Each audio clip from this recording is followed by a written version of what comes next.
That's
announcement about how people can.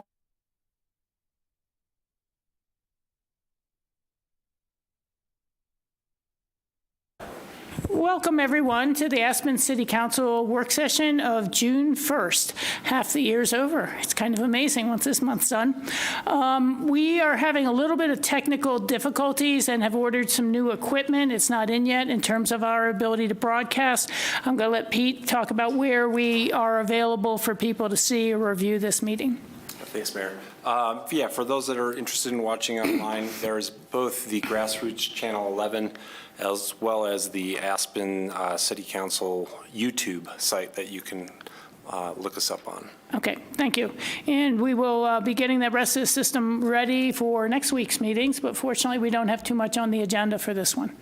And the purpose of today's meeting is an update on the Cozy Point Ranch and all the activities out there, future plans, utilization, things like that. So you guys can take it away.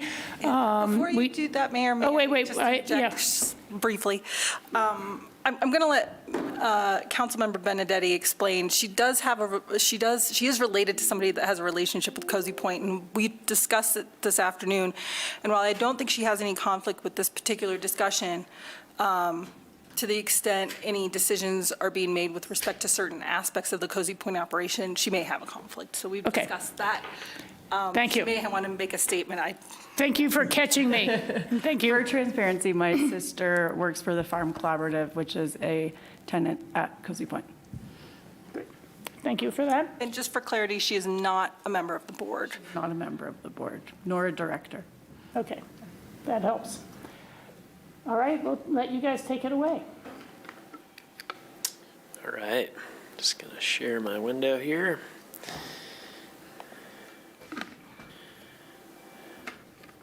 Matt, do you want to introduce?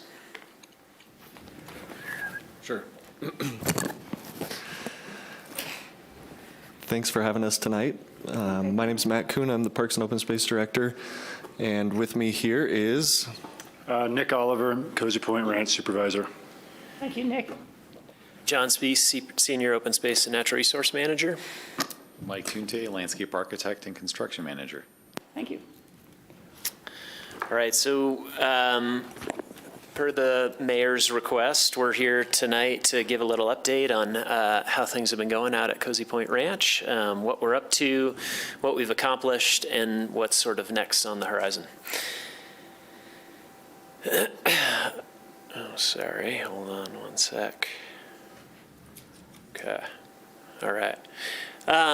So a quick look back at Cozy Point. Joe Smith was the original owner of the ranch in 1890. He and his son homesteaded there and owned the ranch well into the 1900s. Eventually in 1980, the ranch was sold and some subdivision happened out there. At the time of Jote's ownership of the ranch, it was referred to as probably one of the most profitable and productive ranches in the Upper Valley. At the time that it was sold, it was 1,600 acres in total. In the 1980s, it began to go through some subdivision. In 1994, the city of Aspen stepped up and purchased the ranch. Rachel, I believe you were a council member at that time. Yeah, I can answer the why. Yeah. Historically, I think it was Connie Harvey, Harry Teague, and Tim McFlynn who had put a contract in to buy the ranch. And they brought it to the city and I think both the county, but the city was most interested. And they were looking at that thinking it might be a potential site for some affordable housing and to prevent the development of a large number of single-family homes. I can't remember the exact numbers. I think it might have been 6 across the current pasture land or 8. And then if you go further to the left, past down valley, past the Brush Creek turnoff, there was also a significant amount of land there that just simply couldn't be developed until a certain time period after other development happened. But that was pretty ripe to be developed with homes all the way down too. And so the council at the time felt that in many ways this was the entrance to Aspen, that our community had been growing, that we saw examples of purchases outside of municipal boundaries up towards the North Star area, the Joy Smith parcel, I believe, and other cooperative efforts with the county. And so I thought it was a pretty reasonable price at the time when you look back realistically. And it may have been that restriction on a timeline of when you could develop the rest of the homes that affected it. But that was just a unanimous decision by the city council at that time. John Bennett was mayor. I think Terry Paulson was on board and others. And so we assumed the contract and completed the purchase. Over time, it was really identified that nobody wanted to have housing outside the urban growth boundary. And so it really became more of a prized open space and educational facility for our kids. I think Tom McCabe was a council member who suggested adding the archery range for bow hunters. So those are the whys. So from 1994 to 2003, we had tenants out there, including Monroe Summers, who was helping sort of nurse the ranch along, but it wasn't until 2003 that it was designated as an open space and a conservation easement was established on the property through Aspen Valley Land Trust. In 2014, we began the management plan process, and over the next 4 years, held something like 45 meetings, site visits, forums with the community, with users of the space, and in 2018, the product of all that work was the management plan. The management plan, as most management plans do, focused on public comment and understanding what people wanted to see out of the space. And from that emerged these 8 themes that you see on the screen here. Don't have to read all of them, but a couple of the highlights here are the sustainable agriculture, the equestrian use, natural resources, ranch heritage, and history. And, this emerged out of that public comment period and looking towards the future of what the property could be.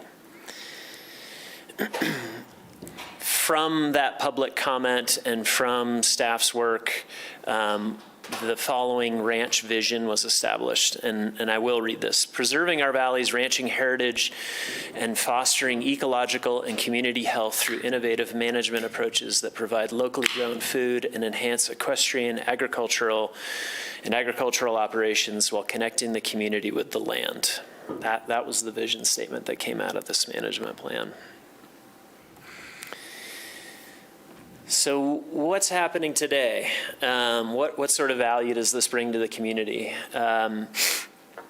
There are a multitude of programs that happen out there, but I'll start with sort of some of the passive uses. So we've got Brush Creek, which provides riparian and a beautiful riparian habitat. There's plentiful upland habitat on the ranch, especially as you head north down valley. There are hiking trails, equestrian trails, Nordic trail when we have the snow, not this past winter, but when we do. The city uses the space for operations and staging of our equipment.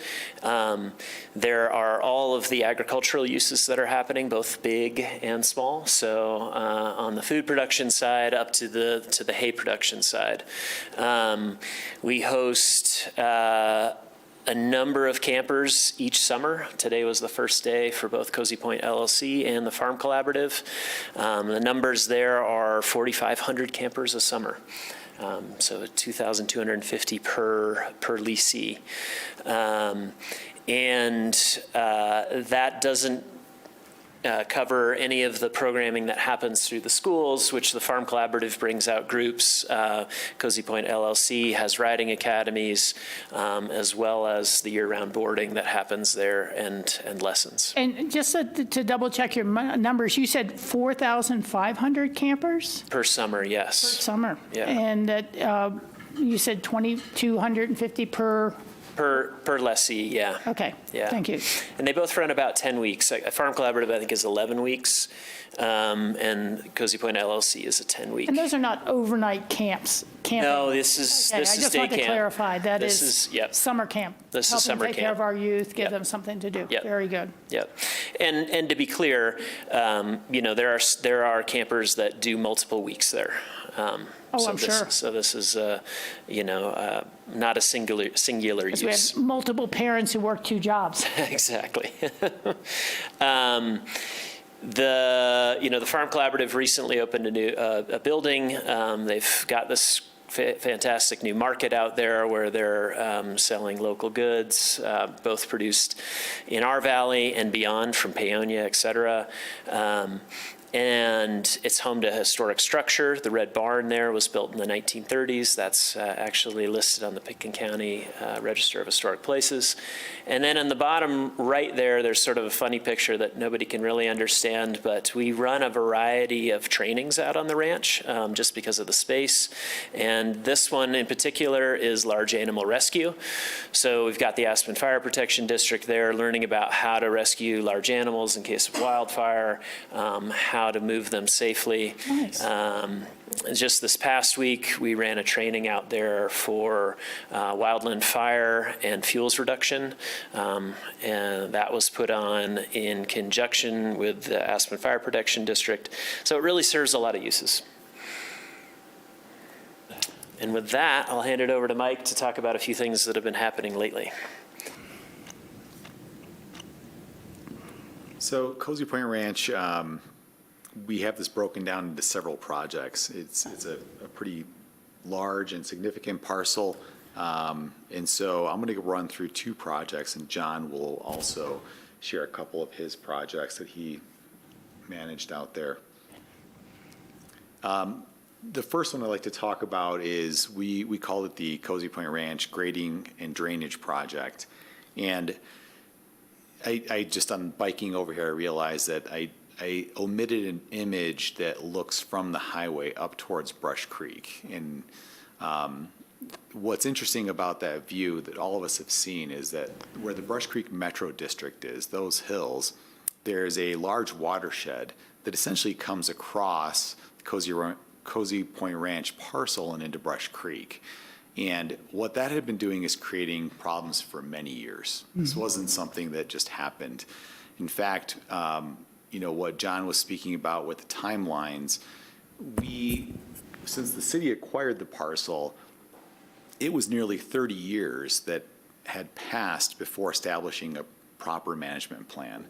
And what it means in terms of what we inherited is that there was a lot of deferred maintenance. The ranch operations that had been happening out there before, ranchers operate fairly lean budgets. It wasn't a ranch that had received tons of maintenance and care. And so when we got it, there were a lot of things that really required some attention. So for this project specifically, our idea and the vision was to address some of the important pressing issues that stem from this watershed coming across. One was to improve the drainage, improve water quality. The surface water that was coming across site was discharging directly into Brush Creek, meaning all of the suspended solids, the nutrients, the animal waste, all of it was going directly into Brush Creek. So one of our goals was let's do better at that. There was also a question of functionality, the enhanced arrival and transit experience of coming to and from the site. As John said, for campers, families, it's pretty busy out there in the mornings and in the afternoons. There was also just the day-to-day functionality of the ranch itself. And one of the goals was to improve that and just a general site organization. To highlight some of the issues, this was, Lake Cozy Point that appeared every spring. And this was due to snow melt, runoff, and this was not just in the parking lot where It was everywhere. it was everywhere. And to a large extent was driven by all of that larger watershed issues. And so not only were users of the property coming in on the parking lot side and having to wait across Lake Cozy Point, the animals were standing in, knee-deep mud at times and muck. So our goals were, these are important opportunities. And I didn't point out, but the fencing was really severely deteriorated. There were numerous issues.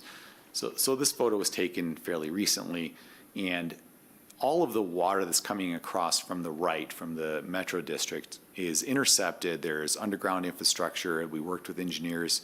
It's intercepted and funneled around the site. So, John was trying to point it out. That's a good idea. In the foreground is what we call the primary drainage swale, where you see like those logs. Those were all placed there. The idea was a very naturalized system.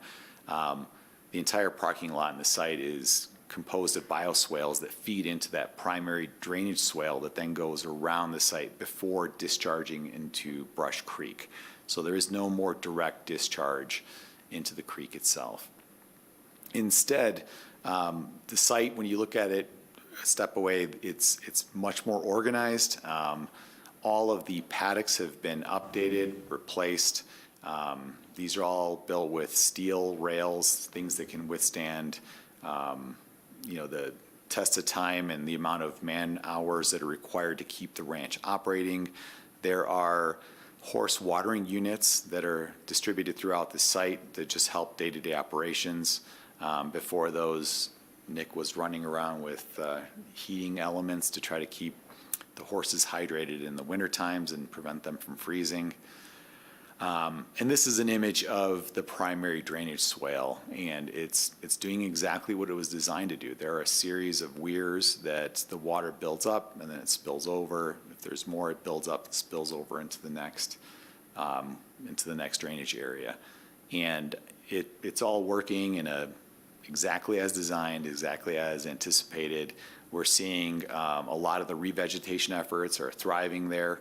And I would say in terms of the environmental goals and water quality goals, this project was very successful. And in terms of the functionality of what the ranch can count on now, it's much more robust and much more functional all around. The other project that I'd like to point out is the archery range and ranch operations area.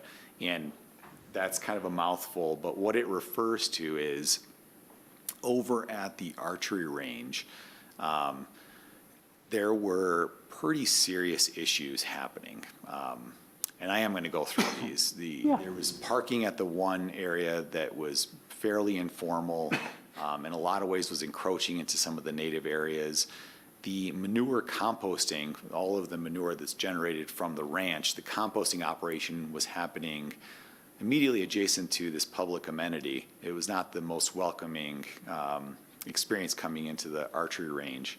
And you can kind of see that it was right up against Cougar Creek, which is a seasonal river or seasonal waterway.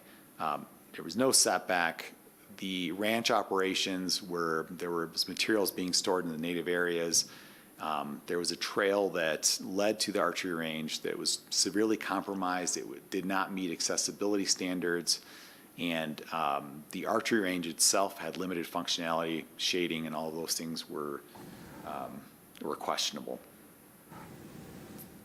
And that's sort of what it looked like as the project on the other side, the grading drainage begun. You could see the manure composting operations in the foreground and the trail leading off to the left to the archery range. Do they sell the composted manure, or they use it as fertilizer on their own property?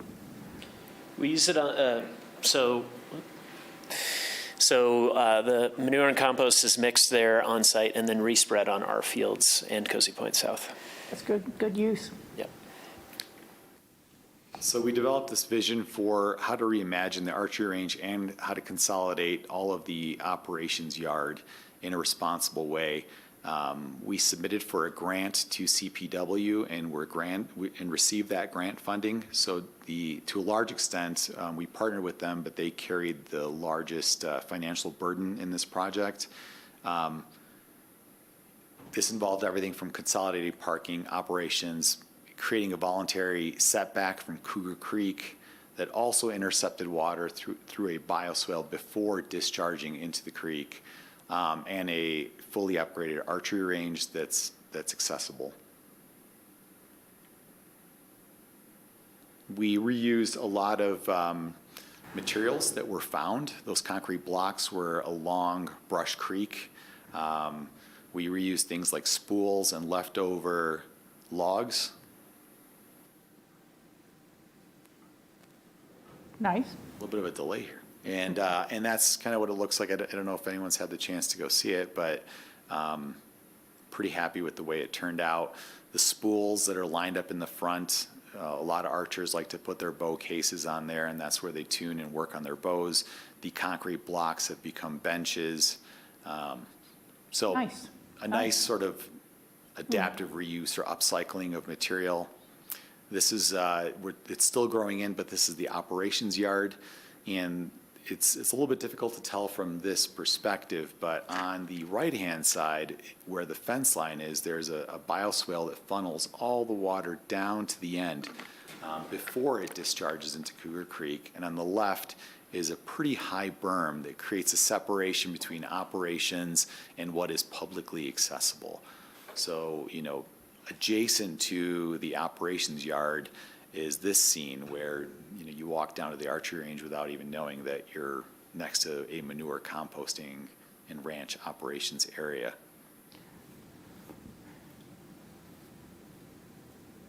Our shade structures, the materials, everything was selected to kind of have that feeling of being very ranch appropriate and meet all the needs of the archery community. I don't think we collected data ahead of time, but we've seen a pretty significant uptick in the amount of archers and families that are out there using this. Nice. With that, I'll let John go through the rest. All right. So in addition to Mike's projects out at the ranch, the Farm Collaborative also endeavored on their own project. This is the Learning Center. Farm Collaborative Learning Center was a vision of theirs from the beginning during the management plan process. The funding for this project was largely generated by the Farm Collaborative in fundraising efforts. The city did contribute via infrastructure. So we helped at the beginning with moving electrical and getting electrical needs to the building. And then ultimately, we assisted them with their wastewater system, which was a significant contribution from the city. And with some funds left over at the end, we've reallocated to a project that we're working on this summer. That was kind of quick that I zipped through those photos, but Okay. it's a great spot and well worth the visit. Great new building. It opened in January. Cozy Point Ranch Riparian Recovery is what we call this section. One of the things we've really noticed, especially since Nick has been with us, is a change in Brush Creek. We'd love to take a lot of credit for it, but I think what's happening here is the beavers have moved in and are building ponds along the creek. I think we can take some responsibility in that we've been slowly moving our way out of Brush Creek, getting a significant setback 50 feet from the creek, and that's allowing the wildlife to come back in and work with us in repairing that riparian corridor, and it's really seen some significant changes. Are we going to have to plant aspen trees for them to stay there? I mean, I'm kind of looking around. There's not that much there. Yeah, well, it's interesting. Nick could probably tell us more, but they do come in and do quite a number on the cottonwoods that are there to build their dams. In this picture, you can see all the ponding that is happening in the creek there. Right. It's really something else. This helps with groundwater, it helps with wildlife, it helps with habitat. And it's really been transformational in the past 3 years. Here's where a lot of our cottonwoods end up, in these dams that are causing the flooding. And you can see some of the banks that have been eroded in the past are starting to see that build up next to it. So it's really been something else to watch. In addition, we have hired a team of hydrologists to help us identify areas where we could assist. And so the work that they're doing right now is sort of project identification and where we can either have a small intervention or a larger intervention which will help assist in this recovery. But right now we have nature's engineers doing some amazing work for us. I mentioned earlier that we did see some savings from the wastewater portion of the Farm Collaborative project, and so we reallocated those funds with your all's help towards the Farm Collaborative operations area. It's the highly visible area as you drive by on the highway right now, and we're working with the Farm Collaborative and their team and their designers on how to help them organize equipment and also how to move their operations out of the riparian area. So that's sort of ongoing right now. In addition, we've been working on some potable water solutions. Nick is featured in this next photo, learning how to do some of the testing. We have 2 wells on the property. One of them produces less than desirable water. It has a lot of sulfur content to it. And so we've been working with several consultants on how to solve this problem. And we think we've reached a solution, and now we're in sort of the design and build phase of that. And that, we hope, will be completed by the end of this fall. Really quickly wanted to thank you and touch upon the agricultural irrigation, which we brought to you last week. This will be a significant transformation for the ranch, moving from a system that literally has been cobbled together since 1994 to one that is automated and will provide significant efficiency gains, as well as allowing us to water at the appropriate time of day. And ultimately, not to be forgotten, use the water right that Cozy Point Ranch has, which is a significant water right on Brush Creek, and it's important to exercise that water right. John? Quick question, John. Yeah. Because I get asked this every summer, especially during drought conditions, which we've had a lot lately. But it's been pointed out several times to me that people notice when the sprinklers are going during the daytime. And I believe the answer was it was tied to water rights that. They were allowed to draw. Exactly. Could you elaborate a little bit on that? Sure.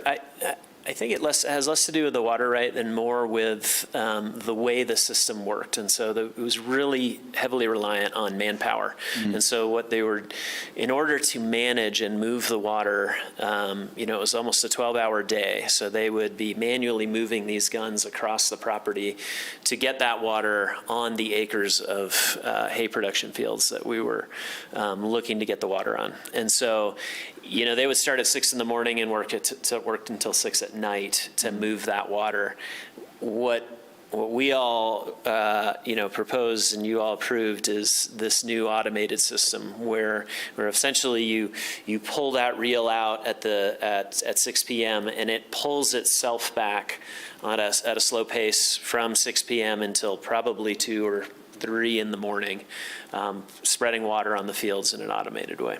So we won't be getting asked those questions anymore. We should not be getting asked those questions. Since the stage 3 restrictions went into place, Nick and the team out there have been very diligent about limiting the watering to the hours that were provided in the restriction. So. No, I really appreciated that. Again, I commented on this last week, the lawn out in front here looking a little water starved, but it proves to me that the city of Aspen is taking this drought seriously so that the rest of us can follow the city's lead. Yeah. Thanks. Two kind of small comments on that. I served with Steve Child on the Board of County Commissioners, and he would often reference that he grew up in Denver when he was a child, and as of July, everyone's grass went yellow, and maybe it would turn back to green in August if the monsoons came, but it was not a big deal, and all of Denver was not irrigated lawn. So I just wanted to pass that along. It's okay to see a little yellow grass.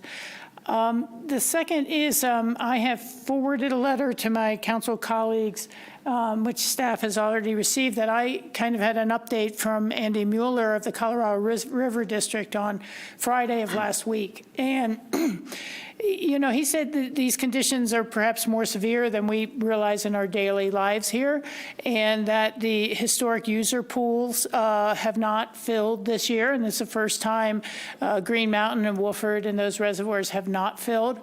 That they're very concerned about covering. Traditionally, historic user pool was compensation water for takes from the West Slope to go to the Front Range. And I'm used to hearing farmers argue over when should it be released or how much should be released. But this year, they really have created a list and looked through it. And that historic user pool also covers a number of municipalities on the West Slope. And we are one of them. And that's why they gave us the call. It is a newer Maroon Creek right, and it's not, as far as I understand from talking to our staff, incredibly significant as a challenge for us right now. We primarily use Castle Creek, and we also do have an older right on Maroon Creek as well. But it is a real signal of how severe the drought is when you're starting to have senior water right holders shut off juniors.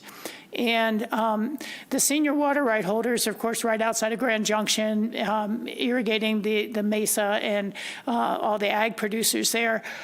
They, in turn, have agreed to keep their water right of 1,900 cubic feet per second and through July 1st.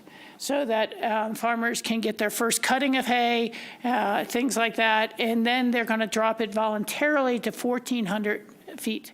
And they could take 1,900 the whole season, you know, and so much for the endangered fish. But they have said that they would like in exchange for that for people who are covered or using the historic user pool to move down to 1 day a week irrigating, primarily just trees, keeping trees alive and letting ornamentals and grass go.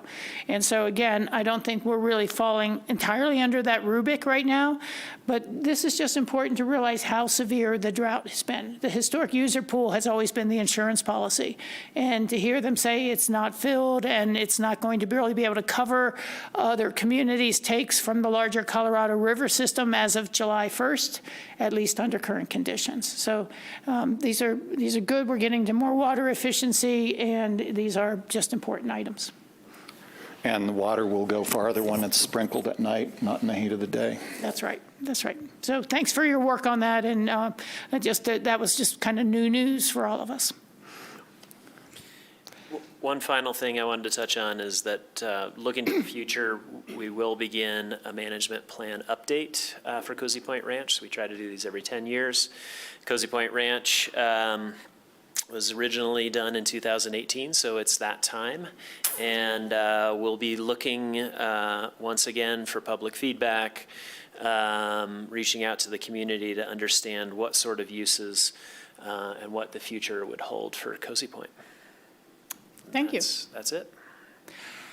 Council members, again, this was really just said as an update and a chance to ask any questions. John, you have a comment or question? Yeah, I just had a couple. I think you mentioned that the original ranch was 1,600 acres. How much do we own out there now? 168 acres. 168. And another quick question. Cougar Creek, seasonal flowing creek, did it have any water in it this year? I didn't see it flow at all. I was afraid of that. It could have for a day or two, but Yeah. Cougar Canyon, I didn't see where it. it comes down from. No, I've noticed that on the back Aspen Mount too. A lot of seasonal creeks just didn't happen this year. Okay. Anybody else? Bill? Yeah, thanks for the presentation, guys. Is your mic on? Thank you. It is now, thanks. Could you show us how much money the city of Aspen has spent on this facility for each of the last 5 years, please? Do you have that now, or are we going to need to get that as a follow-up? We probably would want to come back with a follow-up. Are you asking specifically about the projects we just highlighted? Because I think we have those Everything. numbers. I want to know what it costs to sustain it each year. I want to know what you've spent on projects. I could probably, if you give me about 2 minutes, I could probably get you our operating costs pretty closely. And in the meantime, maybe you guys touch on the project costs. Bill, we're supposed to go to executive at 4:30, get us all out here at a reasonable time. Are you okay making comments and concerns before having that information, or do we want, and then present it to us later? Yes, I'm a little disappointed it's not Part of this. prepared. And I'm a little disappointed that there was no discussion about the challenges of maintaining this facility and the resources that are going into this facility. And I'm a big fan of this facility. My youngest daughter is at camp there today. I shopped at the new farm store this morning. I think it's wonderful. I just don't think that we as the city of Aspen are the right stewards of this property today. And I'm not suggesting redevelopment of this property, and I'm not suggesting a tremendous change in use. I just don't think that it makes sense for the city of Aspen to manage and own this complex piece of ranch property that's so far outside of what we should be focused on for our community, in my perspective. And I think that the public and ourselves need to be highly aware of what it costs to operate and what those dollars could be used for otherwise. And again, I'm being honest that I'm disappointed that you didn't discuss any of the challenges that come with operating this property, and you're not prepared to show us the financials of it. Well, I had not asked for that, and I just asked for an update on what's been going on. So I don't know that it's staff's fault. It might be mine. We spend $190,000 a year in our operating budget annually, And I'd say over the last 5 years, we've invested somewhere between 3 and 5 million across all of these projects.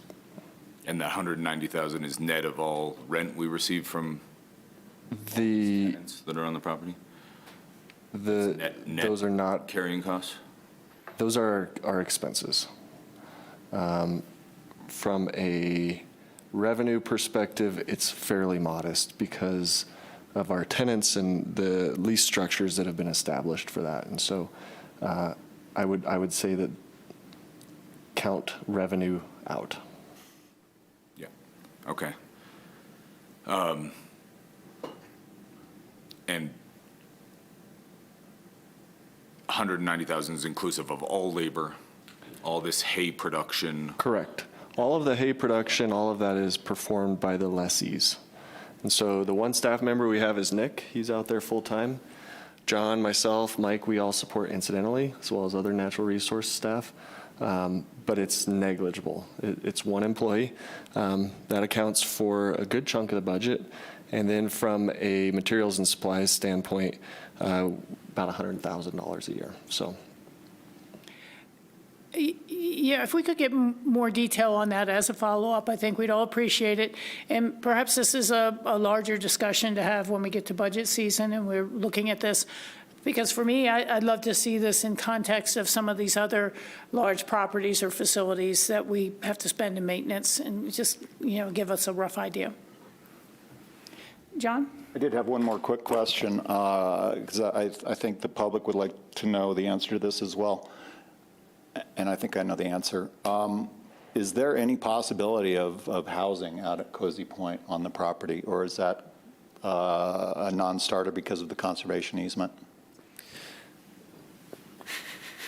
The housing out at the ranch is strictly for ranch workers.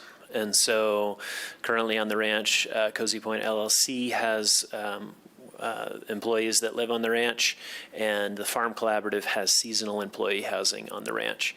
So this area is not available for the broader public. This is just strictly for people who work at the ranch. And that is because of the conservation easement? I don't believe it's the conservation easement. Matt, do you know? It is a term of the conservation easement, and it limits the square footage allowable there for ranch worker housing. I think we're using about half of our available FAR out there, or floor area, but the conservation easement definitely speaks to that maximum. Yeah, I just think housing isn't going to go away as an issue, and we're running out of places to build, and that's something that has been brought up to me. Where will we put more housing in the future? Yeah. Not there, apparently. I was going to say, it really was, if you were there in the 90s and maybe early 2000s, the discussion about a property outside of the urban growth boundary, radically outside the urban growth boundary, really not on a transit line per se when you're that far back. But what was the other property that I think County Open Space has bought that goes around the Sandusine Ranch, that right across the street that we had purchased and has been preserved? Well, there's on the other side of the highway, we have Aspen, Mass. Aspen, Mass, that was it. We also have Aspen Mills.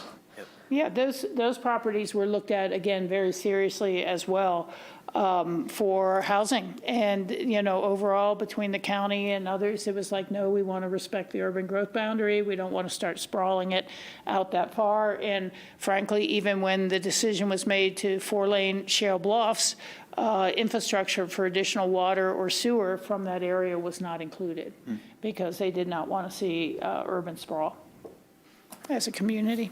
Well, on a broader level, I think it'd be valuable to see a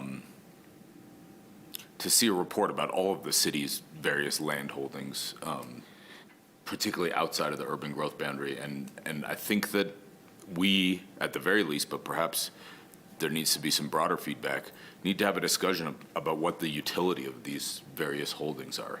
And just because we acquired something or something was donated to us once doesn't mean it makes sense for us to be the owners of that piece of property forever. And perhaps there is someone that could develop housing on some given piece of land. Perhaps there is someone that could be a better steward of Cozy Point Ranch than the city of Aspen moving forward and could enhance the utility of this property for the community more than we can. I think sometimes we try to do too much as a city and don't focus on the things that are the most important. And that doesn't mean that this isn't important. I just don't think it's the most important thing that we do.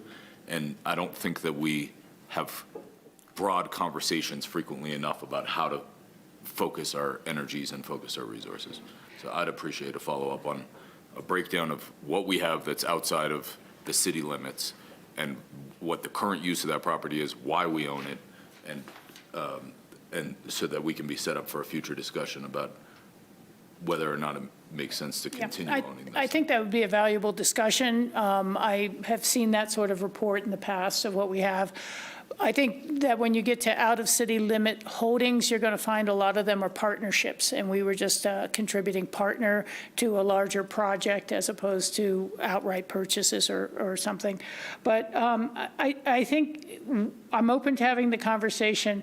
I find a lot of these different aspects that the city has taken care of add very much to our character and our resort viability. And again, we had choices back then of, well, do you want to see a half a dozen or more? I can't remember the numbers of what was allowed of single-family homes there, or is this starting to encroach on, do we want to save some of our ranching heritage? And I commend the work that Open Space and Trails and the other community members who've participated in this project over time. And again, I think it's a good question. It's a good conversation to have. Does anybody else have other comments or questions? Nope. Well, I think then we will have Kate tell us all about how we go into executive session. We'll let you guys go, and we'll finish the rest of our agenda. Thank you. Thanks. Thank you. Thank you, Mayor.